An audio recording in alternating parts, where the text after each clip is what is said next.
On the scene, on the story, with breaking news. News on 6 starts now. We are not under a red flag fire warning, yet dangerous fires spark all across Green Country. We have breaking news team coverage tonight here at 10. A wildfire is burning in Washington County, southwest of Bartlesville. It is burning near the Sutton Avian Research Center, so close that employees packed up the valuables and evacuated. News on 6 reporter Annie Chang's up there live on the scene right now. Annie. Scott and Terry, the fire already destroyed a small storage shed belonging to the center. Firefighters say it continues to threaten the other main buildings nearby, but at this point, there's not much else they can do besides just keep an eye on the fire. Now, all afternoon, an airplane and helicopter took turns doing airdrops, trying to tame those flames. Washington County's emergency management director tells me this was the only option because the smoke was so heavy, firefighters couldn't even see through it. They say this wildfire has been burning for at least 3 days. The wind is just too unpredictable and keeps changing directions. Firefighters were able to save the other buildings for now, but employees here at the Sutton Avian Research Center spent the day clearing out their offices, saving not just artwork, but also any valuable data and research just in case. We've got a lot of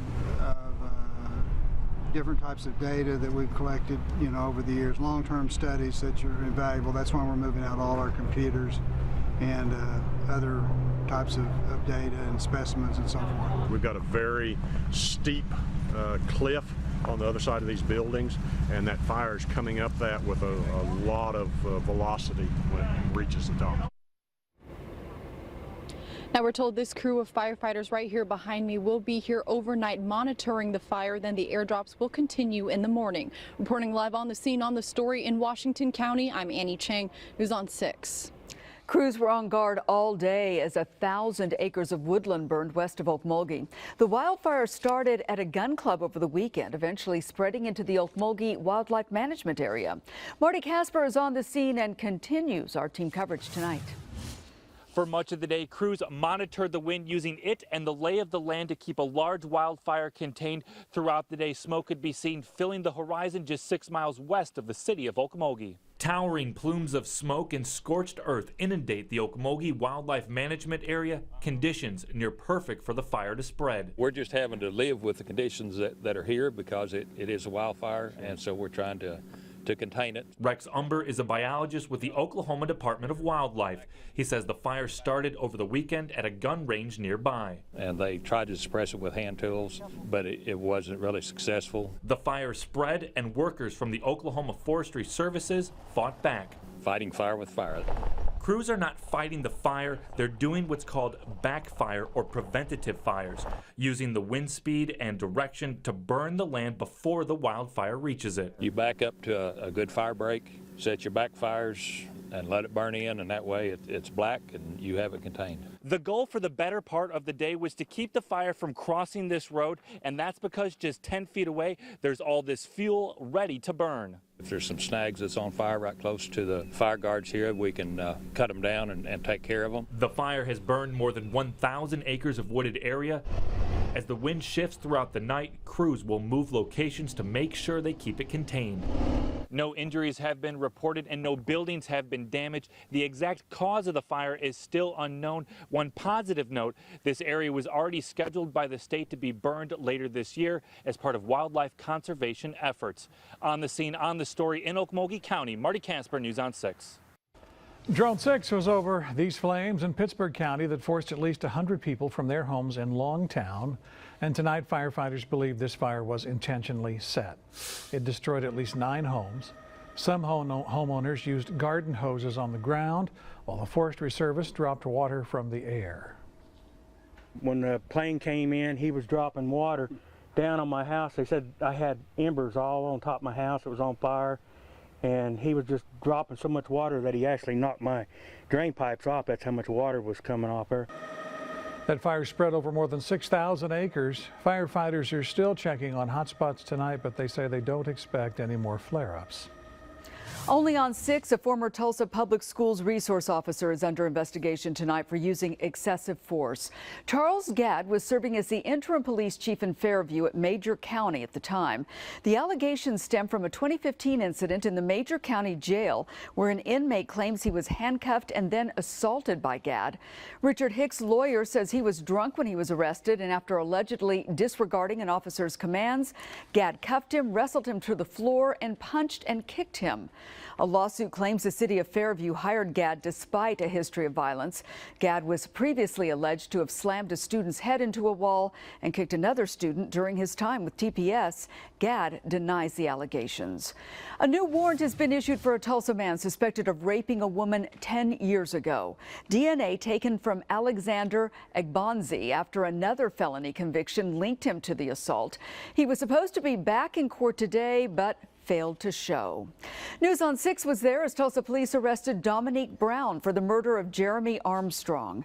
Police say Brown shot and killed the teenager during a confrontation at a convenience store near Apache and Yale yesterday afternoon. A driver in a high-performance muscle car leads deputies, police, and state troopers on a high-speed chase through Glenpool, Jenks, Tulsa, and Broken Arrow. We first told you about this breaking news through our push alert and live from the scene on our news at noon. The pursuit started in Okmulgee County when deputies tried to pull over a driver who was passing cars on the shoulder of Highway 75 at speeds of more than 100 miles an hour. It went from Okmulgee County into Tulsa County, then through Glenpool and Jenks. Troopers put out stop sticks, causing the driver finally to run off the turnpike. He decided that the pursuit wasn't over for him, so he came back up on the roadway and clipped the back of this car. The driver of the Dodge Charger, Terry Joyner, was taken to a hospital to be checked out. He'll be booked into the Wagner County Jail. The driver in the other car was not hurt. New developments tonight in the Okmulgee officer-involved shooting. News on 6 first showed you the body cam video last night at 10. Well, tonight we can confirm the Okmulgee County District Attorney ruled the shooting as justified. The DA said once the final OSBI report is completed, the office will issue its final findings. Amanda Morrow, a passenger in that car, was shot in the neck. The family of murder victim Kelsey Tennant says she was a loving and selfless person. Kelsey went home yesterday on her lunch hour and found a burglar in her apartment. Tulsa police say that burglar, Greg Epperson, beat and strangled Kelsey. They say Epperson also attacked Kelsey's boyfriend when he came home. Kelsey went to Broken Arrow High School, loved interior design work, and wanted to work with special needs children. She was the kind of person that would love to put on a pair of heels and a shiny necklace, and then 5 minutes later be throwing those heels off and go jump on a four-wheeler. Police say Epperson was a suspect in 2 previous murders, that of John Baker and Ray Johnson, but there was not enough evidence to make a case back then. 3 people face charges after a toddler is abandoned at a Tulsa hospital emergency room. One is the child's mother, Keyshawn Brown, along with Johnny Jones and Dominic Smith. Police say Brown gave the 2-year-old boy to Jones and Smith to watch, and then Smith dropped the boy off at Hillcrest Hospital yesterday afternoon with severe head trauma and then took off. Police say the little boy is not expected to survive. In the day ahead, State Senator Ralph Shorty is expected to resign. Last week, the Oklahoma City Republican was charged with 3 felonies related to child prostitution after being found in a Moore motel with a teenage boy. Earlier this week, he turned himself in at the Cleveland County Jail. When Shorty does resign from the Senate, we'll have it on air, online, and on our mobile news app. You can also text 6CONNECT to 79640 to have breaking news and weather alerts sent straight to your phone. Also covering the Capitol tonight, debate over a controversial abortion bill in the House turned into a lengthy discussion about medicine, education, religion, and parental rights today. Representative George Fott of Muskogee caught an earful when he pitched his so-called prenatal non-discrimination bill, which would make it illegal for a woman to have an abortion because of certain fetal defects. Opponents say women could lie about their reason for an abortion, and they say there are redundancies with current law. Well, I actually am sorry that you feel that life is not enough to be protected. Are you not attempting to play God by trying to have this body legislate what folks should do between their God and their bodies? The bill now moves on to the state Senate. Tulsa City Council will meet tomorrow to discuss a second lawsuit filed against the city over Helmrich Park. The lawsuit says the sale of part of the park is illegal. Court records show former Mayor Terry Young's among the parties listed in the filing. The suit claims the land was unlawfully abandoned and sold. The The City Council voted earlier this month to abandon part of the park to make way for an REI outdoors store.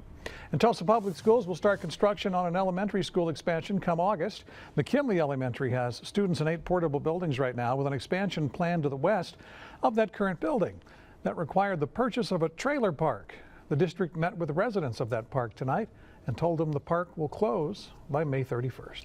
The Cherokee Nation Council is putting off a decision to place same-sex marriage on a tribal ballot. A tribal councilor proposed a resolution to put the issue on a special election ballot, but in a meeting today, members tabled it. In December, the tribe's attorney general issued an opinion making same-sex marriage legal.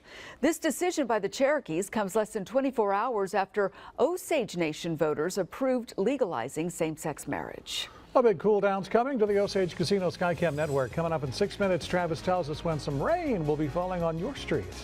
Tulsa firefighters went door to door today, what they're doing to help keep families safe. And a new use for a piece of Broken Arrow property draped in tragedy. Next at 10, how you can help turn the former Bever home into a memorial garden.